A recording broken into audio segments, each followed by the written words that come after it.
Let's talk about gender. When we're talking about gender, there are several things we have to consider. Number one is the phenotype, number two is the genotype, and number three is the identity. So let's take each one of those things in turn. When we talk about the phenotype, what we're talking about is the observable characteristics of a person, the things that you can just see. So we have primary sexual traits, and there we are referring to what set of reproductive organs does the person have. Females have vaginas, males have penises. Now during puberty, secondary sexual traits are going to emerge, and that's influenced by the different sex hormones. In women, we have breast development. In men, we have development of facial hair. The timbre of a voice is influenced, and just the general musculature of an individual as well. Now, this is not necessarily binary. You have intersex individuals where there's a discrepancy between the internal and external reproductive organs. And then you also have people who have ambiguous genitalia where it's just simply not clearly defined. Now, phenotype to some degree is alterable. A person can adopt typical or stereotypical behaviors of opposite sex. You can wear makeup, you can undergo hormonal therapy, and at the extreme, you can actually have sex reassignment surgery.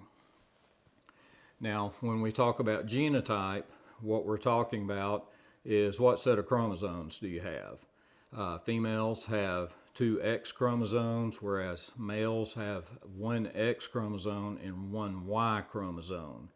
Now, this is unalterable. There's absolutely nothing you can do about your genotype. But once again, this is not necessarily binary.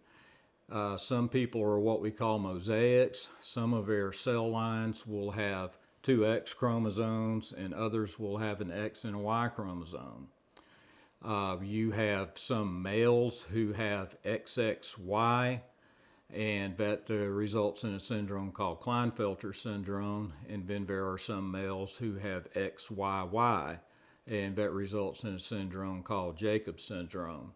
There are some females who only have one sex chromosome, and that's of course going to be an X chromosome, and that results in a syndrome called Turner syndrome. So what we're talking about here is what is your gonadal gender. Now that can be manipulated by hormone therapy. Females have ovaries that make estrogen, whereas men have testes that make testosterone. But once again, this is not necessarily binary. There's a condition called the androgen insensitivity syndrome. These people are genotypically male, but phenotypically they're female. And that's because they are making the androgens or testosterone, but the body is just simply not responding to it. On the opposite end of that is a condition called congenital adrenal hyperplasia. Those individuals are genotypic females, but they will develop male secondary sexual traits because they're just making more androgen, testosterone, than the normal female should. So that brings us to gender identity. In other words, how do you feel? What is your sense of self? Do you feel like a man, or do you feel like a woman, or something in between? Do you flip back and forth? That's what we're referring to. Now, transgender people associate or live as the sex opposite that assigned at birth. Now, these people may or may not alter their phenotype and manipulate their hormonal balance in order to alleviate their gender dysphoria. Now, it is not necessary that you understand a transgender person, but it really costs you nothing to respect their wish to be treated as the sex congruent with their identity. At the very least, don't be a source of trauma. The transgender person, on the other hand, must be cognizant that gender identity is not something that would ever be a subject of inquiry at a casual meeting. The reality is that attempts to alter your phenotype are going to be met with variable results. And if someone looks like a man or a woman, assumptions are going to be made regarding gender. So you just have to understand that both sides of that interaction have to show a little bit of understanding. One of the current culture war issues is whether transgender women should be allowed to participate in women's sport. I'm going to answer that with an unequivocal no, especially when it comes to strength and contact sports. There's a reason that we have men's and women's divisions in most sports. The biological male is just simply different from that of the biological females. Venus Williams has unashamedly admitted that she would not be competitive as an elite athlete in men's tennis. Now, admittedly, she would easily defeat most men in a tennis match, but just not at the elite level.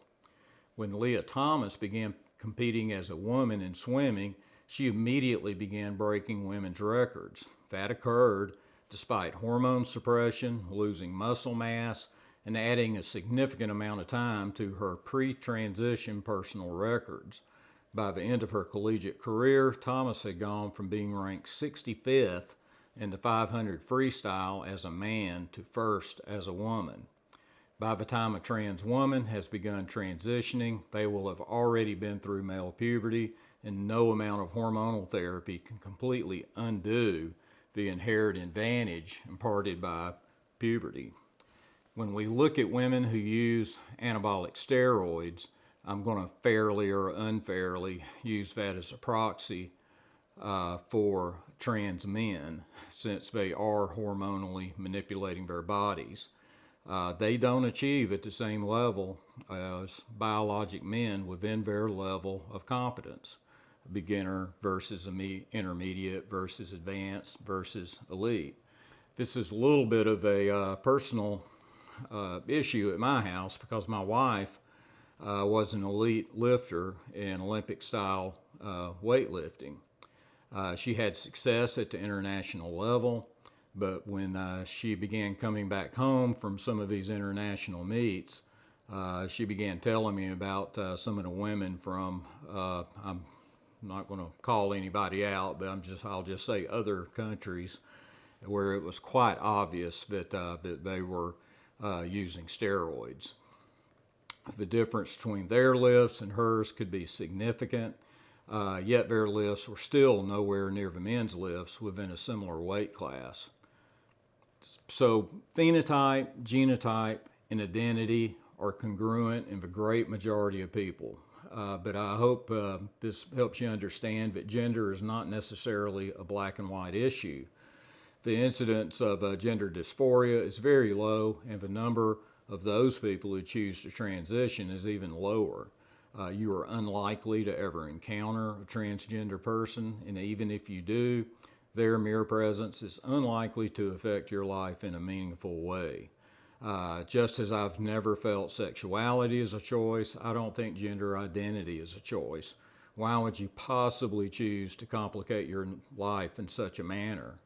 Whether a transgender woman or a man is a real woman or man, it's a complicated issue and ultimately may simply be in the eye of the beholder.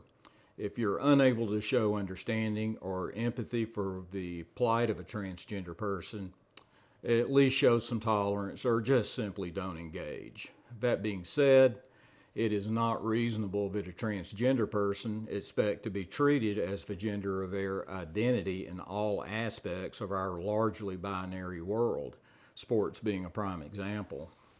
How this became such a hot button political issue, I think, is reflective of the polarizing viewpoints of the people at the fringes of our political system. We have allowed the extremists to hijack the political discourse in this country, and I suspect that is somewhat intentional. I firmly believe that the far right has long used polarizing social issues to keep their base inflamed and engaged. As a result, they often appear petty and heartless. The response on the left has often been to double down and often be made to look foolish to Middle America. So concessions and accommodations are needed on both sides of this very complicated issue.